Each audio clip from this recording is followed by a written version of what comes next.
Hello नमस्कार दोस्तों, स्वागत है आपका हमारे चैनल पर।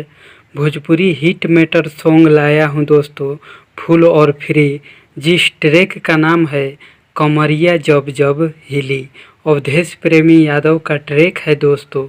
तो इस भोजपुरी सॉन्ग को सुनने से पहले मुझे आपसे रिक्वेस्ट है दोस्तों कि अगर आप हमारे चैनल पर नया हैं तो चैनल को सब्सक्राइब करके बगल में बेल आइकन की घंटी ज़रूर दबाइएगा, हर रोज़ मेरा वीडियो सबसे पहले देखने के लिए।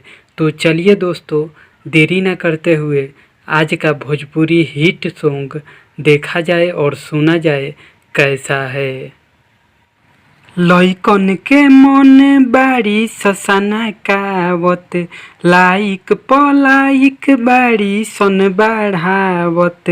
लइकन के मन बाड़ी ससना कावत, लाइक पलाइक बाड़ी सन बढ़ावत। वीडियो पर वीडियो बना के बिगो पर, ढोरी आपन देखा के बिगो पर, ढोरी आपन देखा के बिगो पर, ढोरी आपन देखा के।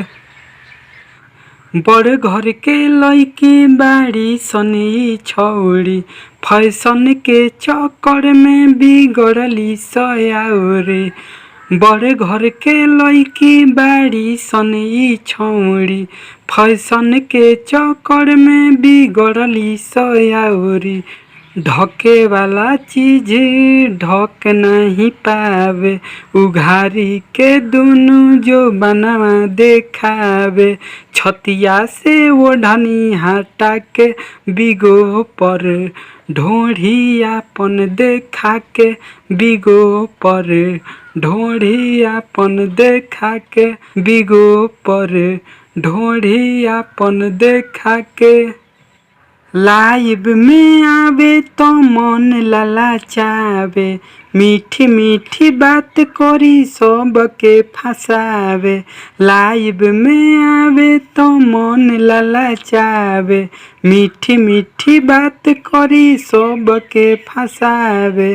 कहे राकेश रोशन बाड़ी समन रखनी, अखिया के प्यास बुझावेली सए कनी।